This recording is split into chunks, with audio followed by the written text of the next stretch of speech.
Eldest son of an eldest son, Chapter 3. Dwynnon found the prince in his room, packing. "That was not what we discussed," Dwynnon said. "What we discussed wasn't working," Allard answered. He moved swiftly about the room, packing his compass and cartography tools in his bag. "This is what I'm meant to do, Dwynnon. I'm certain of it." Dwynnon sat down heavily on the prince's bed. "Unfortunately, I'm certain as well, but that doesn't mean I have to like it. Pulsing you is dangerous." Allard moved on to packing clothes. "Most dragons are." He held up 2 coats for Dwynnon to choose between. One dyed green leather, very sturdy, and the other plain brown leather. Dwynnon pointed to the old brown one. It would help Allard blend in. "And the road to reach him isn't so pleasant either." Allard stuck a dagger in his boot. "I've heard quite of the journey are quite beautiful." "Yes, it's all quite lovely until you reach the tunnel of interminable suffering," Dwynnon said, determined to be a pessimist. He was terrified for his young charge. "That's funny. I'd heard it was quite nice this time of year," Allard said. He hooked his sword and scabbard to his belt. "Well, you've certainly chosen a fine time to develop a sense of humor," Dwynnon cried. Allard finally looked up from his preparations and saw the wizard's eyes full with tears. The prince rushed forward and wrapped Dwynnon in a fierce hug. "I will be all right," Allard said. "This is what is supposed to happen. I feel it. I'll kill the dragon that killed my mother, and I shall be king." Dwynnon nodded and pulled himself together. He wasn't quite finished helping the young prince. "I have some things for you," he said. He dug around in the pockets of his cloak and withdrew a cordial bottle filled with a faintly glowing blue liquid. It hung on a leather cord, the first of his gifts to the young prince. "Watcher of the cave, Mers," Dwynnon said. "It allows you to see in the darkness. You'll need it. The tunnel of interminable suffering is only nice in the winter." Allard hung the cordial around his neck. "Next," Dwynnon pulled from his pocket a spool of iridescent white thread. "Dwynnon, I think the opportunities for needlepoint on this journey will be limited," the prince said. "Mustn't make too many jokes in one sitting, sire," Dwynnon said. "Humor is a muscle you're just now beginning to use. We don't want to strain it." He unspooled a length of thread and stretched it up to the light. It split the sun shining through the window into a rainbow. Unicorn hair, amazing healing properties, and perfect for stitching wounds. Allard took the thread and placed it in his leather saddlebag. Finally, the wizard produced a simple silver ring with a large beaten stone inlaid. Though the stone was unpolished, it still caught the light and glittered every color imaginable, and quite a few that weren't.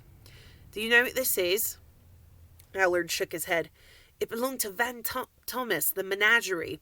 It will allow you to turn into any creature you choose, but only once." He handed the ring to Allard. "So I can only be a lion once?" Allard rather liked the idea of being a lion, but if he could only do it once, he would save it for an emergency. "Well, you are welcome to try, but lion has almost certainly already been taken. This thing has been circulating for centuries." "So you can only choose each of the animals once, ever, in the entire history of the ring?" Allard turned the ring over, watching it glint in the light. They had not mentioned that in the stories of Van Thomas, though now that he thought of it, he never did turn into the same animal twice in all those adventures. "Is that not what I just said?" "But I don't know what's been used." "You're clever, you'll figure something out," Dwynnon said, waving his hand. Allard smiled at this. It was what Dwynnon always said when he grew tired of answering Allard's questions, though Dwynnon always did end up answering his questions eventually. He simply couldn't stand himself. He was a natural teacher. "The key is to hold the idea of the creature in your mind, really concentrate, and speak the name of the creature you wish to become aloud. And you must be very careful." Dwynnon's voice grew thick. Allard slipped the ring on his hand. "Thank you for this. For everything. I'll not let you down." The wizard swiped at a tear under his dark spectacles. "You never could, my boy." As Allard gathered his things and prepared to depart, Dwynnon jolted and yelled, "Wait!" Allard paused and turned back around. "Your father asked that you come to see him before you leave." Allard nodded. He walked down the hallway to his father's chambers. The heels of his boots clicked and echoed off the great stone walls. He felt impossibly small, as he always did when on his way to see his father. He knocked on the wooden door with the gold inlay depicting a forest hunting scene. "Come in," his father called. Allard took a deep breath and entered. The king sat in his wheelchair, his old sword laid across his lap. He ran a cloth over it, polishing it until the black blade glinted in the candlelight. "Come sit by me a moment," the king said. Allard walked to him and knelt in front of him. "You know the way?" his father asked gruffly. "Yes." His father continued as if Allard hadn't answered. "Through Prism Valley. You'll want to wait until the evening." "Yes," Allard said. "Then the upside-down lake. Don't dally. Just because it's pretty doesn't mean it can't be dangerous." His father's voice grew more rough the longer he spoke. "Yes, sire." "Then the tunnel." "Yes." "You could go around," his father said. Or maybe he was asking. Allard shook his head. "No, I can't." A single tear rolled down his father's cheek. He stared straight ahead. "You come back." His voice shook with vehemence. "Yes, father." His father reached out and took Allard's hand. He drew it to his mouth and held it to his lips, squeezing it perhaps a bit too hard. Finally, he removed Allard's hand from his lips and placed it on the hilt of the sword. "Take this." Allard's breath hitched in his throat. Forged from the metal of a fallen star, the sword had been passed down for generations. It had been created for the first of their line, the first to be born with rain falling and the sun shining at the same time. His grandfather had led their kingdom to victory in wars against many enemies with it. His father had slain the sea beast with it, and it had tasted Balsinu's blood before. Allard curled his fingers around the hilt. His father patted his hand, desperately, as if it was all that was keeping him together. "May it serve you well and strike true," the king said.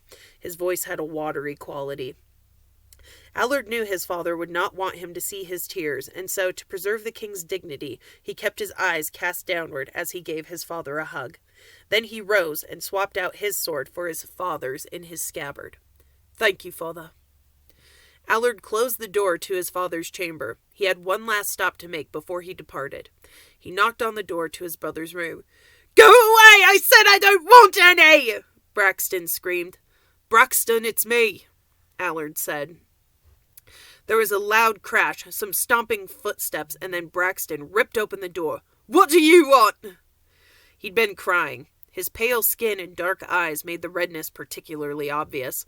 His eyelashes had that sodden quality only ever caused by crying, and his voice was choked with snot. "Can I come in?" Braxton stood back and let Allard in. "Sizing it up for when you steal it?" Braxton asked as he gestured wildly around the room. It was the second largest room in the castle, after their father's. "I don't want to steal your room." "No, just my throne," Braxton sneered. Allard sat down on the edge of Braxton's bed and beckoned for his brother to join him. Braxton sat down. "It doesn't have to be this way. You could come with me. We could defeat Balsinu together. Rule together." Allard didn't want to steal away what Braxton felt was his, but he was realistic enough to know that Braxton could not be allowed to rule on his own. But Braxton was smart.